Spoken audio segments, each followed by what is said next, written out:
Vamos a comenzar en el nombre del Padre, del Hijo y del Espíritu Santo. Amén. Ven, Espíritu Santo, llena los corazones de tus fieles y enciende en ellos el fuego de tu amor. Envía tu Espíritu Creador y renovarás la faz de la tierra. Oh Dios, que has iluminado los corazones de tus fieles con la luz del Espíritu Santo, concédenos que, guiados por este mismo Espíritu, obremos rectamente y gocemos siempre de sus consuelos. Por Jesucristo nuestro Señor. Amén. Dios te salve María, llena eres de gracia, el Señor es contigo. Bendita tú eres entre todas las mujeres, y bendito es el fruto de tu vientre Jesús. Santa María, Madre de Dios, ruega por nosotros pecadores, ahora y en la hora de nuestra muerte. Amén. San José, ruega por nosotros. San Ignacio de Loyola, ruega por nosotros. En el nombre del Padre, del Hijo y del Espíritu Santo. Amén. Bueno, quería esta noche comenzar haciendo un poquito referencia al tema que toqué ayer sobre la Santa Misa y la Eucaristía. Hoy, primer viernes de mes, un día que ustedes saben que hay una promesa extraordinaria hecha por el Sagrado Corazón de Jesús, que aquellos que para reparar las ofensas, sacrilegios que se cometen contra este sacramento, comulguen 9 primeros viernes de mes consecutivos, el Sagrado Corazón no permitirá que mueran en pecado mortal. Miren, lo grave es que esta promesa tan importante, hecha hace siglos a Santa Margarita María Alacoque, no tiene el eco que ha tenido en otras épocas. Hoy en día es muy poca la gente que predica este hecho maravilloso, ¿no? de esta asistencia del Señor, especialmente en la hora de nuestra muerte. Y cómo tendríamos nosotros que ser realmente apóstoles del Sagrado Corazón, que es el signo más elocuente del amor de Jesucristo. Por eso, ustedes saben que ayer me olvidé de comentarles, en esta semana me han comentado 2 profanaciones en capillas de acá de Argentina, una en la provincia de Entre Ríos, otra en la provincia de Buenos Aires, al Santísimo Sacramento. Y esas me entero porque fueron muy directas. Uno fue un sacerdote y otro una persona que está participando de estas charlas que me comentó lo de la profanación. Pero hay muchísimas. Y cómo tenemos nosotros que realmente querer reparar todo eso que se hace. En Europa ni les digo, incluso en Europa figura la blasfemia. Ustedes saben que cuando se reza las oraciones frente al Santísimo, bendito sea Dios, se llaman en reparación de las blasfemias. Aquí en América, gracias a Dios, la evangelización española no nos comunicó la blasfemia, pero en Europa la blasfemia es muy frecuente. Yo lo he escuchado, por ejemplo, en España, la forma blasfema en que hablan justamente de la Eucaristía, con qué desprecio espantoso muchas veces se nombra la Sagrada Hostia.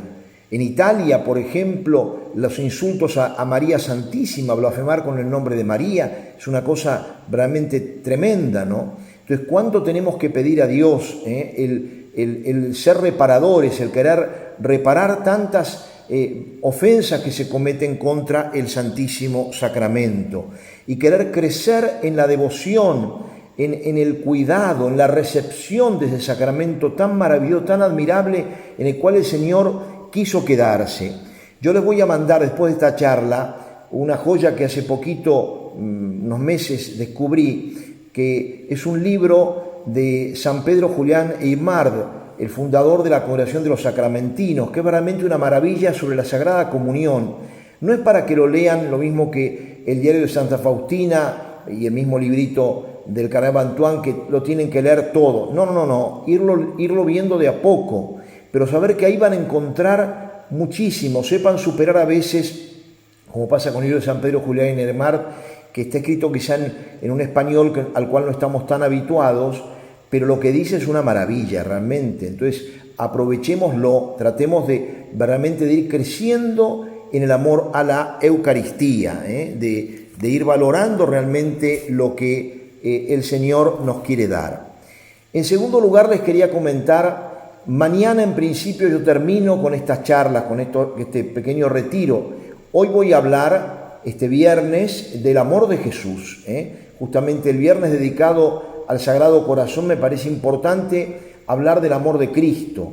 Pero mañana voy a culminar hablando de la Santísima Virgen. Hoy justamente se rezó en toda la iglesia, había una memoria que era de la Virgen junto a la cruz.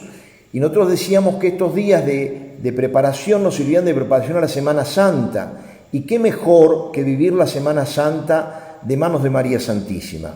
Por ello invito a todos los que puedan, que mañana también nos conectemos, sería el último día, la víspera del Domingo de Ramos, mañana sábado, que el sábado es el día por antonomasia dedicada a la Santísima Virgen. Dicho esto, voy a explicarles un poquito lo que voy a hablar hoy. Hoy voy a valerme de unas meditaciones que me dieron a mí hace unos años atrás, en una oportunidad que estuve en Roma haciendo un curso realmente hermosísimo en el CIAM, que es el Centro Internacional de Animación Misionera, un curso para sacerdotes de habla española, para sacerdotes que estábamos en sitios de misión. Y el que coordinaba, el que era un poco el alma mater de ese curso, era el padre Esquerda Baifet, un sacerdote realmente admirable, autor de muchos libros de espiritualidad, sobre todo de mariología y de misionología. Y ahí nos predicó a los sacerdotes que hacíamos este curso, que no recuerdo, seríamos unos 20, 30, estos ejercicios que eran breves, pero realmente una maravilla, ¿no?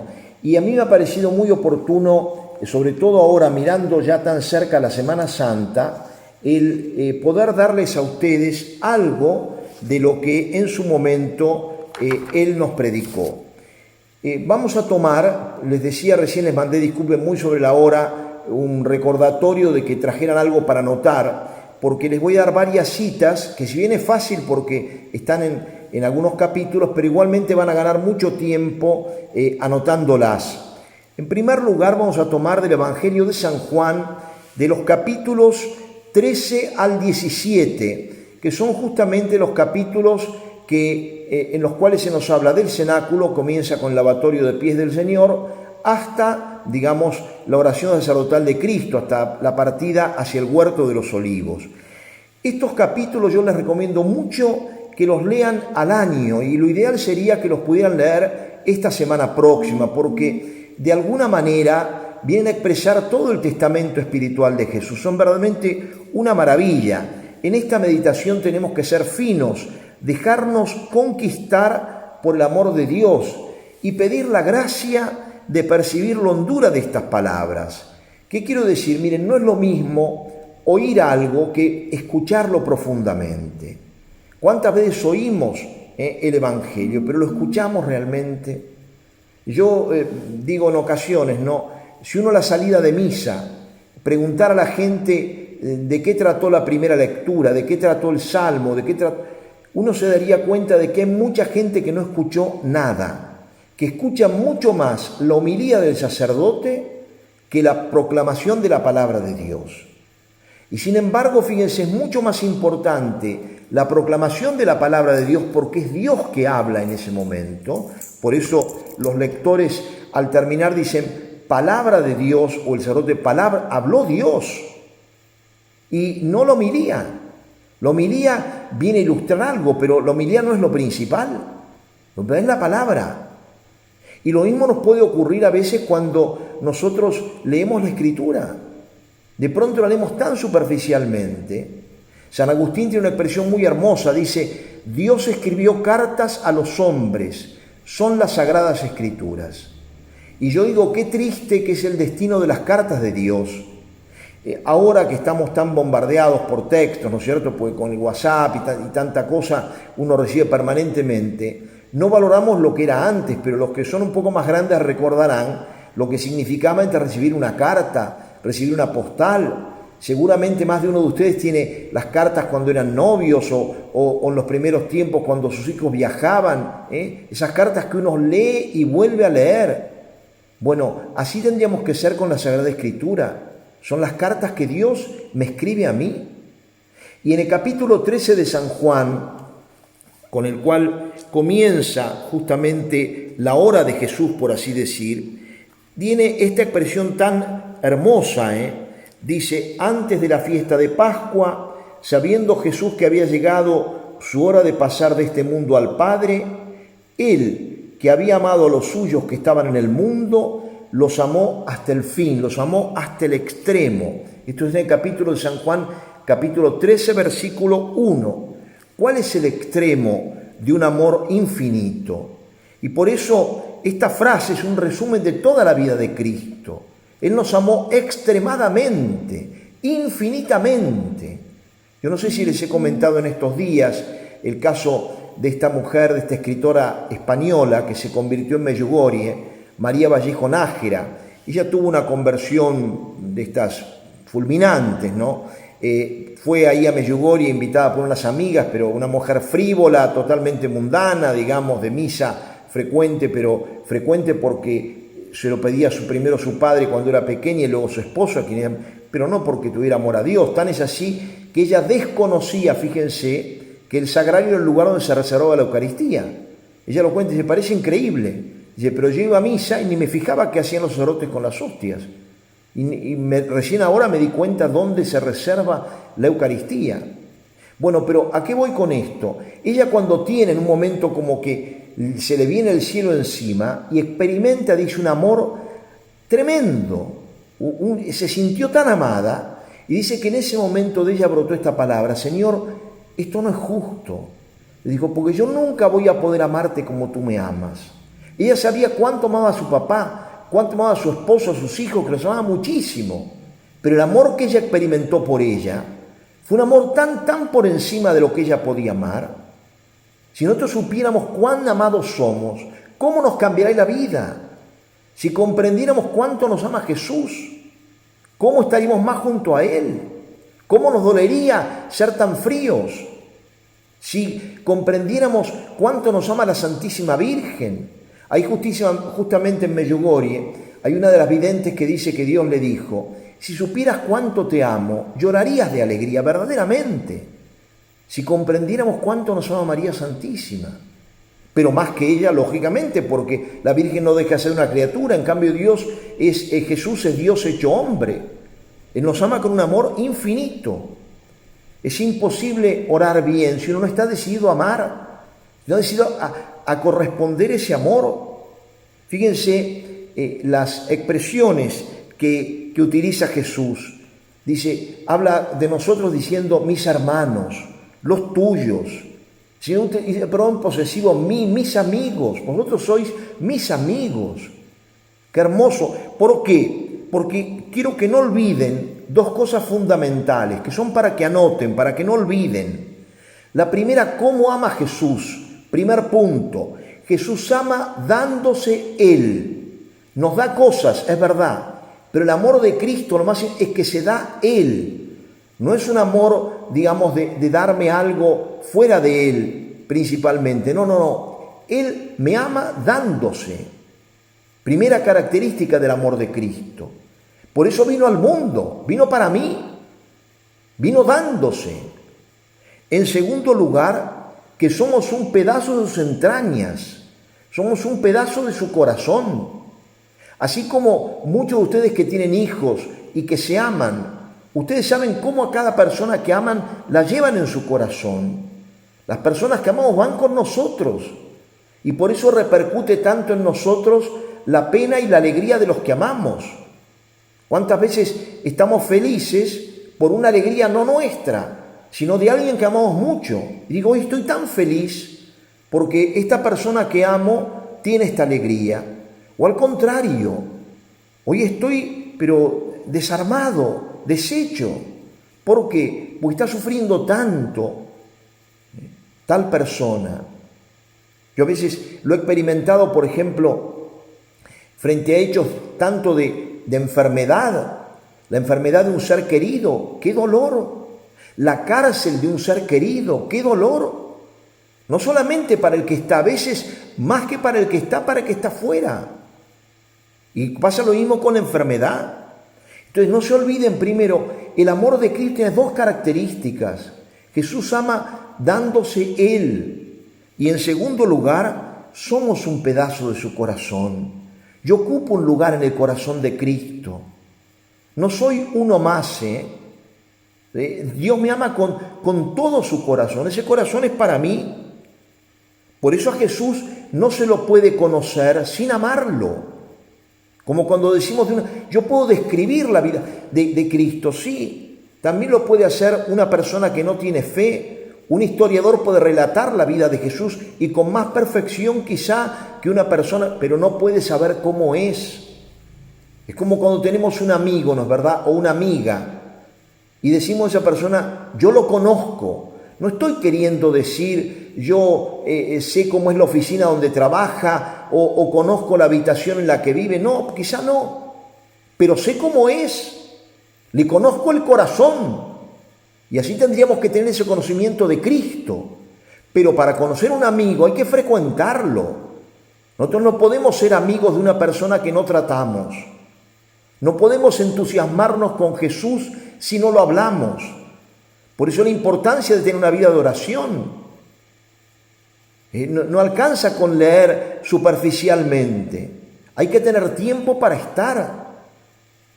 Los que están ahora escuchando esta charla y que están casados, piensen su tiempo de noviazgo y su tiempo de matrimonio. Como cuando se conocieron, se gustaron, pero a medida que fueron creciendo en noviazgo, se fueron amando más. Y cuando uno es un buen matrimonio, uno crece en el amor. Ahora, hay que tener cuidado, porque no se vive de rentas. Y muchas veces un buen matrimonio se puede arruinar porque dejamos de cuidarnos, porque dejamos de hablarnos, porque dejamos de perdonarnos. San Pablo dice que el amor es paciente, que es misericordioso. Ese texto bellísimo que tiene la primera carta a los Corintios del capítulo 12. El amor es, todo lo perdona, todo lo cree, todo lo soporta. Y uno puede decir, a ver, ¿por qué mi matrimonio me llevo de esta manera? Porque te puede pasar lo que dice el Señor en el libro del Apocalipsis a una de las iglesias: tengo contra ti que has perdido tu primer amor. No has cuidado el amor. Y por eso tantos matrimonios que a veces se van porque perdieron el diálogo. El diálogo con Cristo en la oración es fundamental, pero ese diálogo también tiene que prolongarse en mi vida matrimonial. Porque mi santidad a mí como sacerdote o las religiosas que están acá escuchando, les toca una santidad distinta, nos toca otro camino. Pero la santidad del hombre y la mujer casado es la santidad en el matrimonio.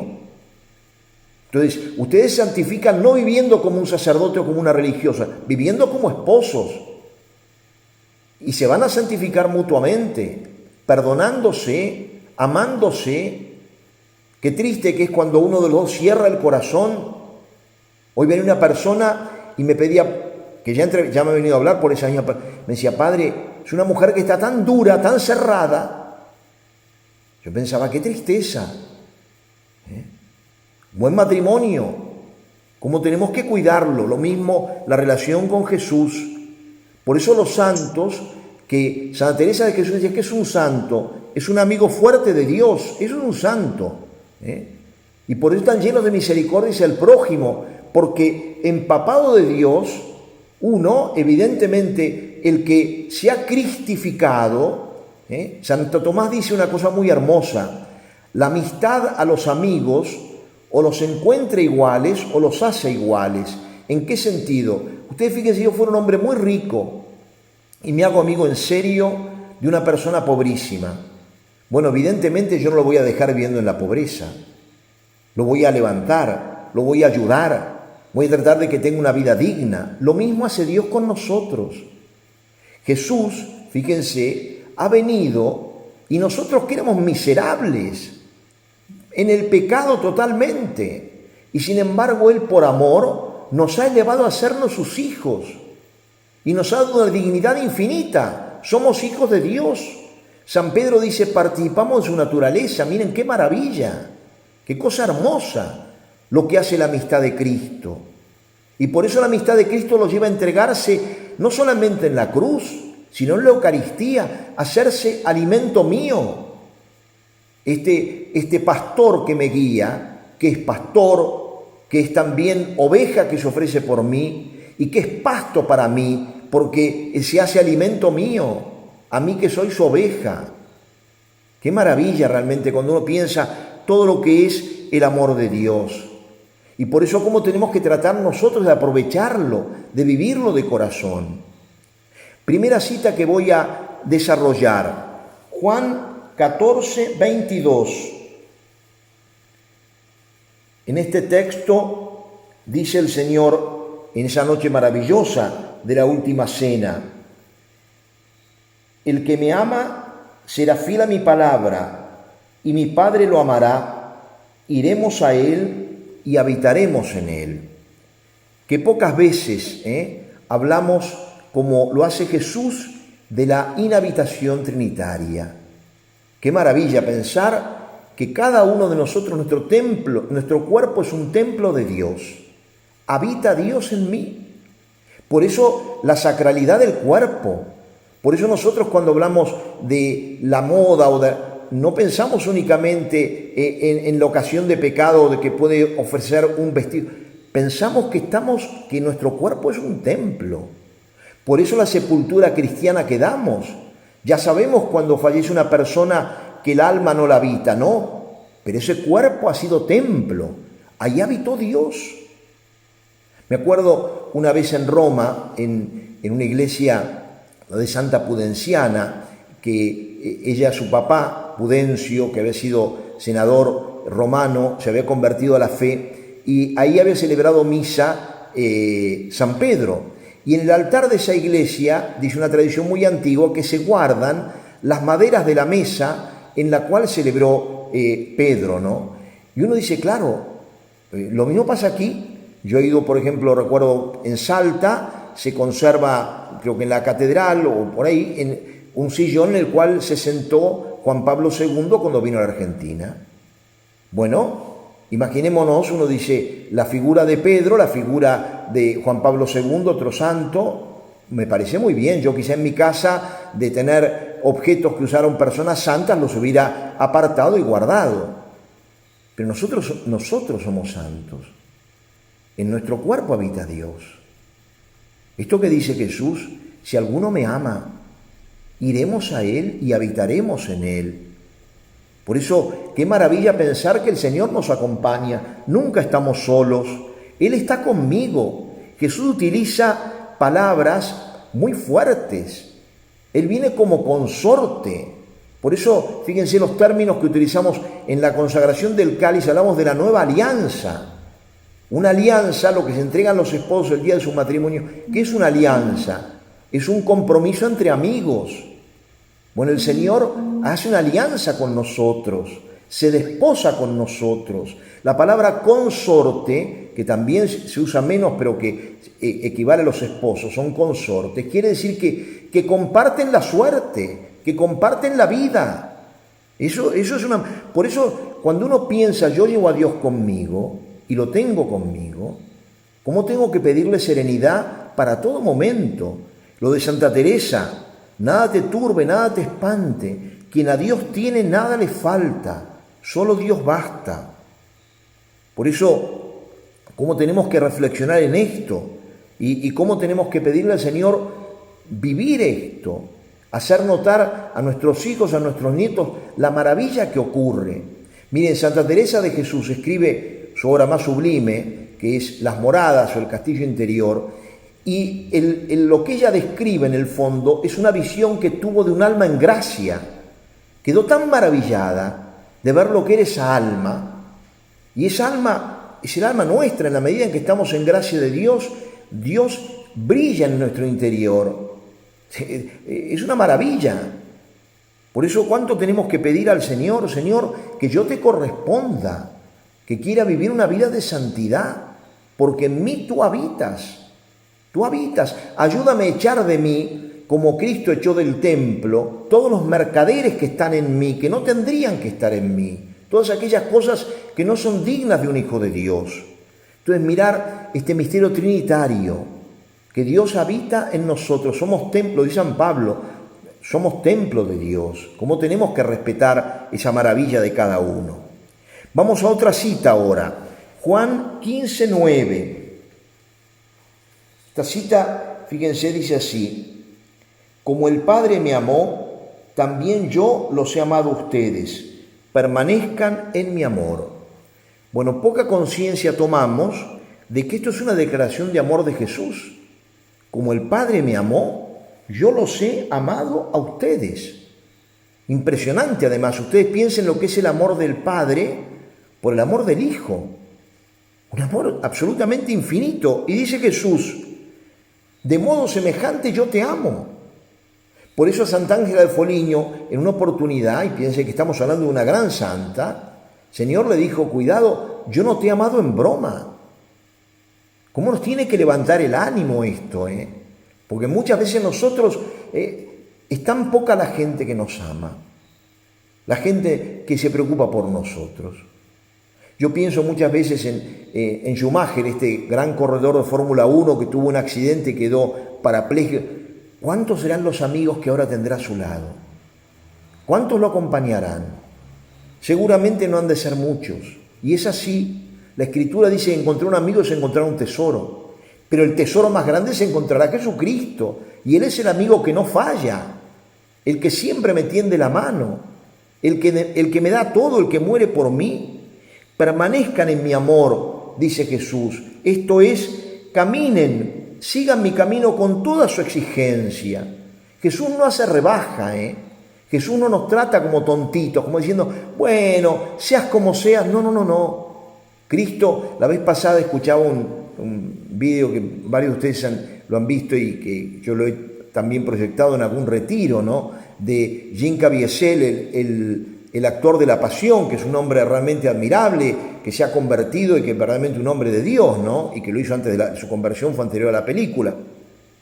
Y él dice que Dios es como esos entrenadores que quieren sacar lo mejor del deportista, ¿no? Y le dice: bueno, vamos a ver si corre 100 metros en 12 segundos. Y cuando los corre dice: bueno, ahora vamos a los 11, vamos a los 10. Bueno, así es Jesús. Jesús no se conforma con una santidad más o menos en nosotros. Jesús quiere lo mejor, como ustedes quieren del hijo inteligente, que aproveche su capacidad, no simplemente que se quede aprobando una materia con un 4 o con una nota mínima. Sino dice: no, yo de ti espero mucho más. Y Cristo espera porque Él está dispuesto a darnos. No hay nada que nosotros le pidamos que Él va a dejar de darnos si es en el orden de la santificación. Por eso, realmente, qué maravilla pensar esto que nos dice el Señor. Como mi Padre me amó, yo te amo. Y por eso Jesús elige a algunos para que lo acompañen. No solamente, fíjense, nos elige a los sacerdotes, ciertamente que a nosotros de un modo muy particular, pero también a ustedes. Los quiere tener cerca. En la vida de Jesús, cuando uno lee el Evangelio, ven que no iban solamente los apóstoles, iban los discípulos, iban las mujeres y un montón de gente con Jesucristo.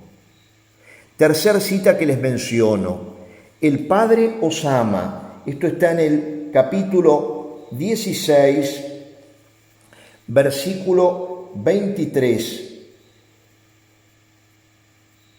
Dice, capítulo 16, versículo 26. Dice: aquel día ustedes pedirán en mi nombre, y no será necesario que yo ruegue al Padre por ustedes, ya que Él mismo los ama, porque ustedes me aman y han creído que yo vengo de Dios. Otra manifestación hermosa. El Padre nos ama. Ya se lo había dicho Jesús a Nicodemo. Tanto amó Dios al mundo que le envió su Hijo. Habla del Padre, para que el mundo no muera. Pero aquí lo dice de un modo tan expreso, ¿no es cierto? Juan 3:16 es la cita de Nicodemo, pero aquí lo dice de un modo tan... Y además es la noche última que él físicamente está ahí presente antes de su muerte junto con sus discípulos, después de estar ya resucitado y luego en la Eucaristía. Pero es como su testamento, ¿no es cierto? El Señor deja hablar a su corazón en ese momento de un modo tan pleno, tan expreso. Por eso, ¿cómo tenemos que pedir esa gracia de amar al Padre? Nosotros rezamos todos los días la oración que Jesús nos enseña, pero ustedes saben que Jesús enseñó esta oración con términos más familiares. Nosotros a nuestro padre no le solemos decir padre, le decimos papá, papi o algún sobrenombre que utilizamos con nuestro padre. Raramente hablamos del padre, sí decimos esta persona es mi padre, por querer designar al que es nuestro papá. Pero Jesús, cuando nos enseña a rezar, en realidad la palabra que usa es Abba. Y Abba es el término familiar, es el equivalente nuestro a papá o papito. Por eso el escándalo de los fariseos y de los judíos de su tiempo, que decían, ellos no nombraban a Dios por respeto, y venía este rabí de un pueblo que no lo conocía nadie, que era Nazaret, ellos ignoraban que Cristo había nacido en Belén cumpliendo la Escritura, y encima se daba el tupé de decirle a Dios, papá, por favor, y enseñaba a sus seguidores a decirle papá. Estaban indignados, furiosos con ese trato tan cercano del Señor. Pero el Señor quiere que comprendamos que no solamente Dios es nuestro papá, sino que nos ama como hijos, pero como hijos mucho más cariñosos de lo mucho cariñosos que puedan ser ustedes. ¿Quién de ustedes, ocupe el lugar que ocupe, sea presidente de un país, sea director de la empresa más importante del mundo, con el hijo tiene una actitud tan distinta, tiene una actitud porque es su hijo? Un rey con su hijo tiene una actitud muy familiar. Le encanta que el hijo venga, que se siente en sus rodillas, que lo abrace, que lo bese, que le diga que lo quiere mucho, que le haga un dibujo torpe como son los dibujos primeros de la infancia, que son un garabato, pero en el cual el padre o la madre se sienten tan queridos porque dicen, sí, pero lo hizo con amor, lo hizo para mí. Así también pensar, el Padre me ama. A veces tenemos una imagen del Padre como justiciero, como aquel que está, cuidado, es el... No, cuidado, tiene toda la autoridad, como lo veíamos la noche pasada, ¿no? De que el Señor, con Él no se juega ciertamente en el sentido del pecado. Pero ¿cuánto nos ama? ¿Cuánto nos ama? Envió a su Hijo a la muerte por amor a mí. Por eso también en el capítulo 17, versículo 23, la anterior cita espero haberse dado bien, ¿no? Que era capítulo 16, versículo 27. Ahora pasamos al otro capítulo 17, versículo 23. Esperen que encuentro la cita.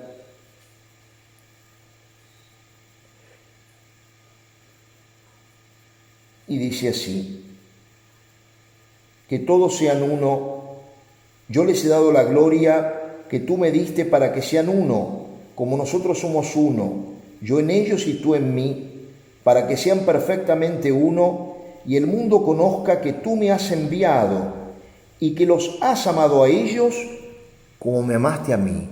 Tremendo, ¿no? Además de hablar sobre la amistad, la afirmación parece casi imposible.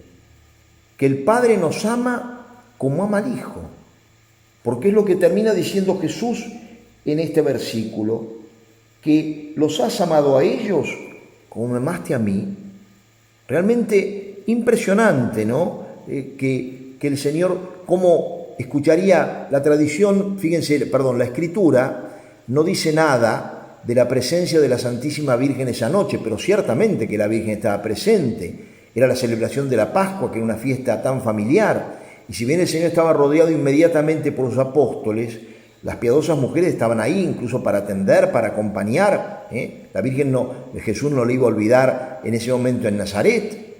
Y la Virgen, que además de un modo tan íntimo era asociada a la pasión del Señor, también en ese momento participaría de todo esto. Ella habrá visto la consagración, ha visto todo lo que ocurrió esa noche maravillosa que es el Jueves Santo. Por eso ella también nos lleva en su corazón. Y cómo habrá profundizado, por eso digo, estas palabras a veces hay que meditarlas tanto. Por eso me gusta que estos versículos los marquen, para que en esta Semana Santa los puedan ir, meditando profundamente. Después fíjense lo que dice aquí, que es tan bello, ¿no? Cuando dice, los que tú me diste, en el versículo 22, yo les dice que la gloria que tú me diste, yo se le he dado. Jesús puede hablar de nosotros como algo, y lo dice muchas veces en estos capítulos, como que le pertenecemos, como que somos parte de Él, como que Él está a nuestro lado, y como que en esa noche hemos estado todos presentes. Yo, cuando estuve en Tierra Santa, que tuve la gracia de estar en 2 oportunidades, le decía al grupo que me acompañaba, a mí me impresiona mucho pensar que yo he estado acá, les decía la primera vez, ¿no? Y me decían, ¿por qué, padre? ¿Ya ha venido antes? No, he estado, es mi primera vez acá físicamente, pero yo sí estuve en el corazón de Jesús aquí. Jesús tiene esa capacidad de pensar en cada uno de nosotros. Jesús, cuando iba a la cruz pensando en mí. Jesús, cuando pagaba iba pensando en mí, iba acompañándome. Y para terminar con esta meditación, quería, justamente mirando ese amor tan grande de Dios que se nos declara, que me dice, yo te amo, como me amó, yo te amo. Y el Padre te ama como me ama a mí, como diciendo, estás en medio de un amor infinito. La única explicación que hay en nuestra vida es el amor. Por eso no perdamos de vista nunca eso. Somos infinitamente amados. A mí me da tanta pena, este año, creo que fue a principios de año, en Holanda, este país donde la fe en un momento fue tan fuerte, tan alta, ¿no? Y que hoy en día se encuentra con tanta legislación, pero horrenda, donde se aplica la eutanasia. Hubo una chiquita que había sido, creo, campeona olímpica, pero tenía una discapacidad y pidió que la mataran. Pidió que la aplicara y la mataron. Y yo decía, qué tristeza que nadie le ha dicho, por favor, no lo hagas. Eres muy amada. Vales tanto, tu vida vale tanto. Por eso todos estos horrores que vemos hoy en día, fíjense en estos días, no estamos hablando del virus que invade tantos sitios, pero los enemigos de Dios siguen trabajando. Me mandaban el otro día un memorándum de la provincia de Buenos Aires invitando más que nunca a repartir el misoprostol y las drogas abortivas para que no nazcan hijos o para que se los mate más que para que no nazcan, para que no puedan avanzar en el embarazo. Y ese niño es tan amado por Dios, tan amado por Dios. Hoy leía un libro, estaba empezando a leer un libro que leí hace mucho, del padre José Luis Martín Descalzo, un sacerdote muy bueno, que él escribió una cantidad de artículos para el diario BC, llama Razones para la Esperanza, y uno de los artículos que escribe está dirigido a un niñito el día de su nacimiento, porque este chiquito sufrió un atentado, su familia, y en el atentado murió su hermanito de 2 años, y su mamá quedó muy herida, pero gracias a Dios pudo llevar a cabo el embarazo y nació, felizmente nació el niño, ¿no? Y el padre valora lo que significa esa vida, ese niño. Creo que era el padre Pío, me parece que es él el que en una oportunidad conoció a una mujer que había hecho un aborto, cuyo hijo hubiera sido papa. Me dice, qué tremendo, ¿eh? Cada niño, tan amado por Dios, el aborto tiene algo tan terrible, porque es como, es el golpe, no a la persona, el golpe al amor de Dios que quiere del demonio. Dios que nos pensó desde toda la eternidad. Es como si yo dijera, yo una persona que odio, sé que se va a encontrar con su hijo después de no verlo de hace muchos años, y digo, le voy a amargar el encuentro. Y entonces digo, no es que le voy a matar al hijo cuando esté lejos, se lo voy a matar cuando lo esté viendo. Cuando esté a punto de abrazarlo, ahí se lo voy a matar. Esa es la malicia del aborto. El niño ya vino a la vida, pero en ese momento en que llegó a la vida, ahí lo mato. Eso es tremendo del aborto. Y por eso también pobres madres, ¿no? Ustedes saben que en aborto hay habitualmente 2 víctimas, que es el niño y la mamá. Porque muchas de las mamás pobrecitas no saben, es lo que dice Cristo en la cruz, realmente no saben la cruz tremenda con la cual se cargan a partir de ese momento. Y por eso lo que yo les decía el otro día, cómo tienen que aprender a perdonarse las que han abortado y han sido perdonadas ya por Dios. Pero eso no quita de dolor. Y rezar por los niños abortados, porque esos chiquitos, gracias a Dios, que es el consuelo que yo suelo dar a las mamás. Ese hijo tuyo existe, ¿eh? No es que volvió a la nada. Dios no aniquila nada. Ese niño ya es un niño. Reza por él para encontrarlo un día. Y el niño no te mirará con rencor, todo lo contrario. Pero reza por él. Bueno, voy a esta última parte. Fíjense, nosotros experimentamos permanentemente el tema del dolor.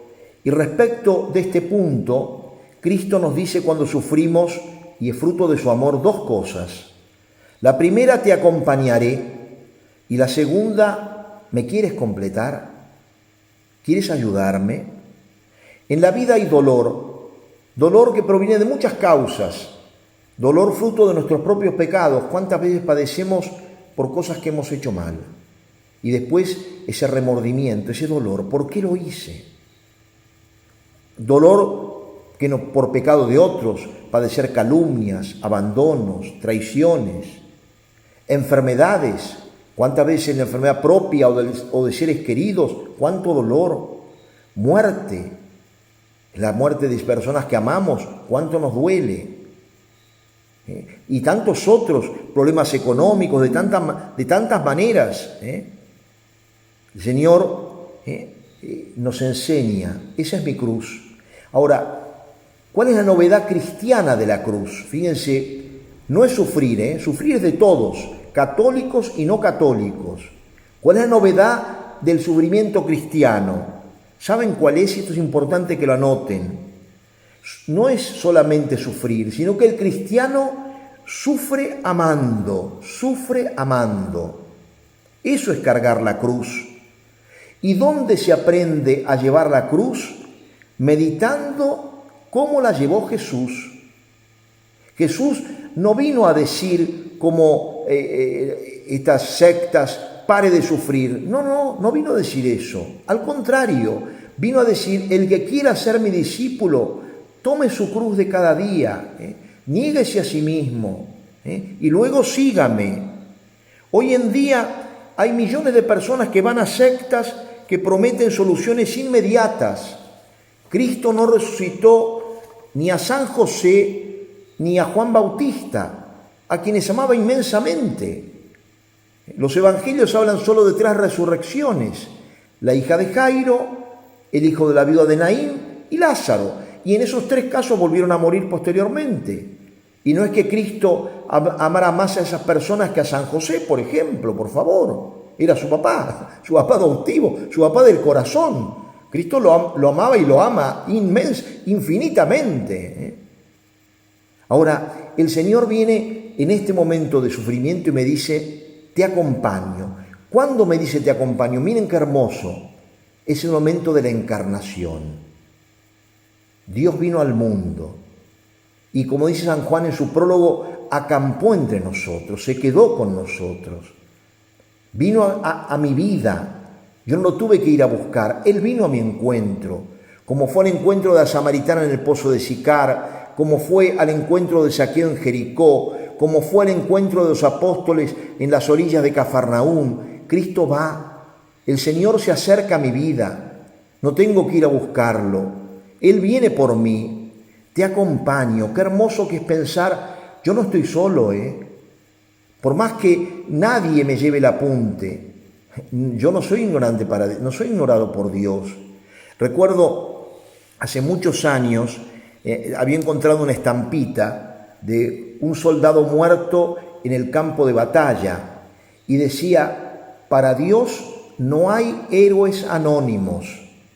Todo lo que hacemos, el Señor lo sabe.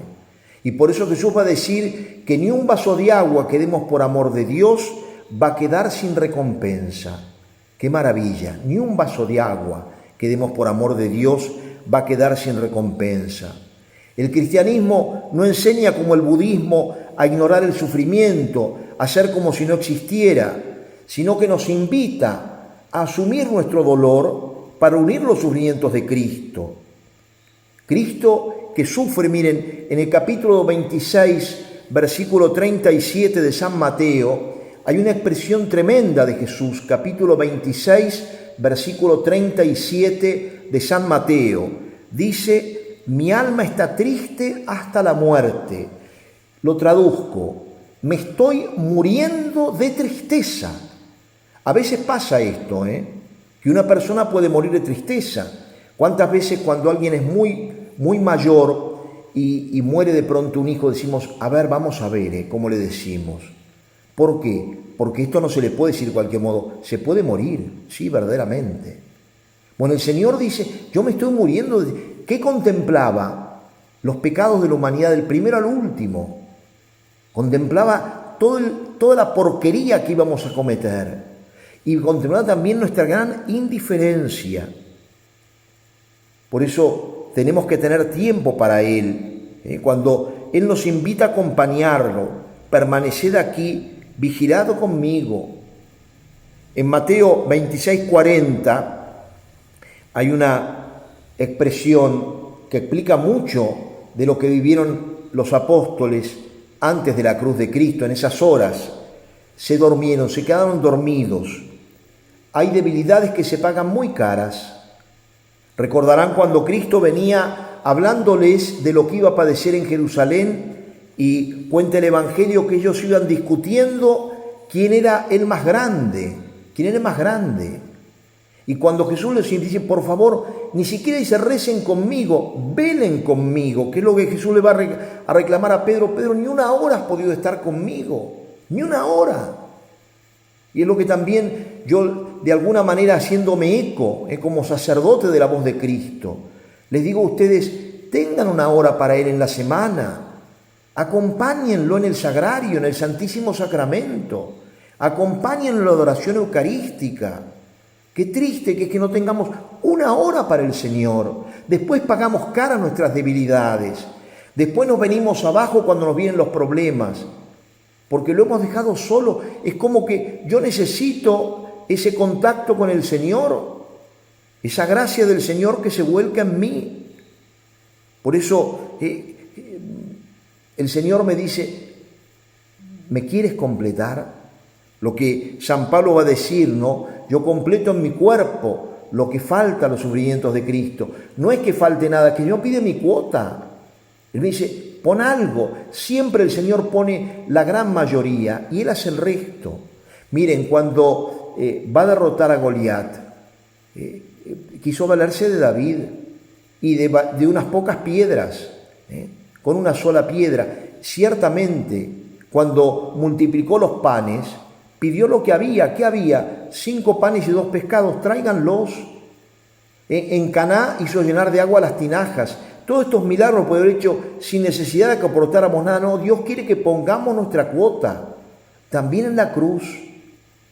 Y por eso lo hermoso que es, y uno ve en la vida cuántas veces, como yo les he contado en estas noches, cómo Jesús, cómo Dios mira el sufrimiento por la conversión de otros. ¿Cuánto valora el Señor eso?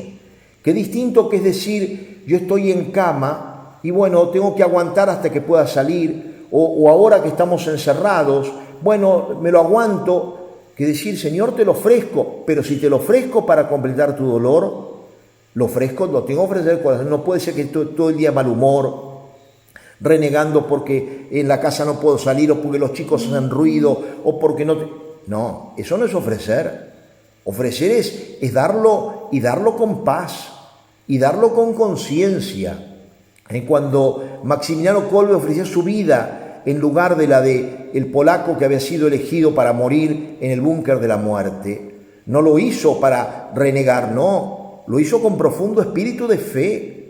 Y fue con tanta paz y tanta alegría que acompañó y ayudó a bien morir a todos los que ese día, o en esos días, murieron de hambre y de sed en ese sitio espantoso. Por eso nosotros, ¿cómo tenemos que valorar nuestras cruces? ¿Qué valor que tiene nuestro sufrimiento? Cuando lo hacemos amando, recordemos, lo propio del cristiano es sufrir amando. La Virgen María no sufrió al pie de la cruz, como una pobrecita, no, estaba de pie, estaba acompañando a su hijo, estaba ofreciendo también el dolor de su corazón. Por eso en la película de Mel Gibson realmente está tan lograda la imagen de la Virgen, ¿no? Acompañando al Señor. cuidando hasta las gotas de sangre o la hemorragia de sangre que gotaba de las flagelas, pero al mismo tiempo acompañándolo, no diciendo, no hijo, no hagas esto, no sufras tanto, por favor, no, allí estaba ella, por eso participó como ninguna otra criatura de la pasión de Cristo, que es lo que dice el texto de la liturgia de hoy, de María junto a la cruz.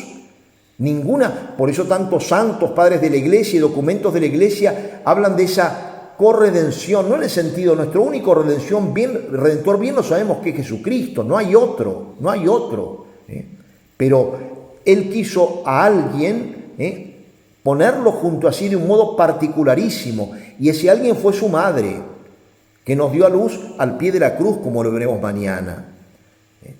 Por eso, ¿cuánto sufre el Señor cuando ve, por ejemplo, Él que nos ama tanto? Ver muchas veces nuestra frialdad frente al pecado de los demás, frente al pecado propio, ver nuestra falta de correspondencia. Él que nos llama, Él nos dice, sed perfectos, sed misericordiosos, como es misericordioso vuestro Padre del cielo. No me lo está diciendo como un ojalá, no, fíjense, es un mandato. Lamentablemente, la traducción al argentino del español le ha quitado mucha fuerza, porque, fíjense, en español la palabra que utilizamos es sed, que es un imperativo. Sean misericordiosos es un indicativo, no es un mandato. Cristo manda, sed misericordiosos. Pero ¿por qué Él nos va a dar la gracia de la misericordia? Por eso, ¿cómo tenemos que pedirle al Señor, Señor, que mis cruces, que mis dolores en esta Semana Santa, que vamos a comenzar a vivir ya dentro de poco tiempo, pasado mañana estamos en el Domingo de Ramos, pedirle, Señor, que yo sepa poner mi cuota, que no me olvide nunca, porque esa es la escuela de los santos. Los santos nunca han olvidado el misterio de la encarnación, ese Dios que vino al mundo a acompañarme. El Señor es como si yo estuviera preso y dice, voy a vivir en la cárcel con Él, pero que también me dice, yo de esto voy a sacar un bien inmenso, pero quiero que me ayudes también. Quiero que pongas tu cuota. ¿Cuál es mi cuota, mi dolor, mi pena? El Señor me dice, esa cruz tuya, esa cruz es la que yo quiero usar. Es la que recordarán muchos de ustedes en esa meditación hermosísima, ¿no?, que tiene el Padre Cueno, meditación muy antigua llamada El Cristo Roto, que cuenta la historia de un sacerdote. Varios de ustedes me han escuchado muchas veces relatar este episodio.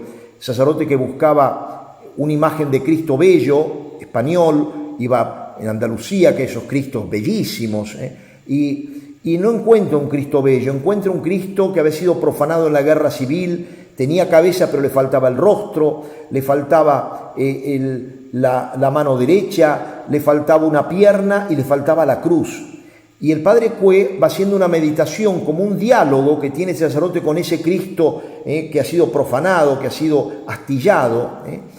Y en una oportunidad el sacerdote dice, se ha perdido una cruz, es la de mi Cristo roto. ¿Alguno de ustedes ha encontrado una cruz? Y entonces él piensa que la gente le dice, Padre, ¿una cruz? Por favor, tantas. Y termina ese tiempo de esa reflexión diciendo lo siguiente: yo tengo un Cristo sin cruz y tú tienes tal vez una cruz sin Cristo.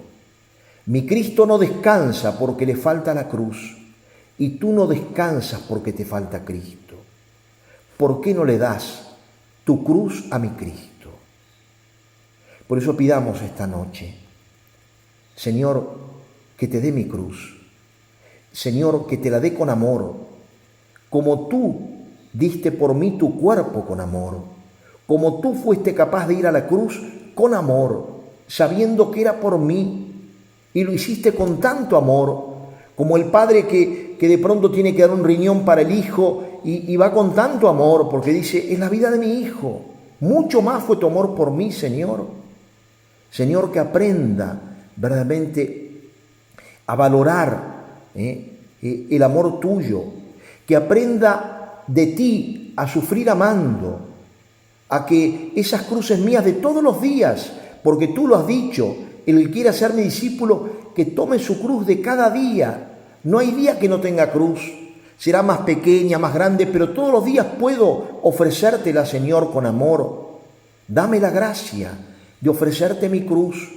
Que en esta Semana Santa, Señor, yo no sea una Semana Santa en la cual me pase renegando sin mirar tu amor, sino que mire tu amor, que vas a la cruz por amor a mí, que vas tan lleno de alegría sobrenatural por mí, porque sabes que me traes, que me abres el cielo, que me borras los pecados, que me incorporas a tu familia, toda la maravilla que has hecho con tu cruz y que sigues haciendo con tu cruz. Pidamos también por tantos hombres y mujeres que conocemos que son buenos, pero que están tan lejos de Dios y que por eso mismo sus cruces le pesan tanto. Pidamos por ellos para que acepten el amor de Cristo, para que valoren lo que el Señor los ama. Pidámoslo de corazón. Yo ahora, fíjense, hoy le he pedido a una chica de bandera de acá, de la ciudad de Bandera de Santiago del Estero, que yo un poquito coordine, ya sabe manejar muy bien este programa, y pensaba, como es la penúltima noche, están todos silenciados, pero si alguno tuviera alguna pregunta o duda importante que hacer, ella va a ver quién es, creo que tiene una manito ahí en el aparato que la pueden activar para que le dé la voz. Todos, si no hay, terminamos ciertamente con la reunión en este momento y mañana, como digo, a las 10 de la noche nos encontramos. Pero si hay alguna pregunta, algún aporte que quieren hacer respecto de estos días de retiro, de lo que acabo de decir, con mucho gusto lo pueden hacer en este momento.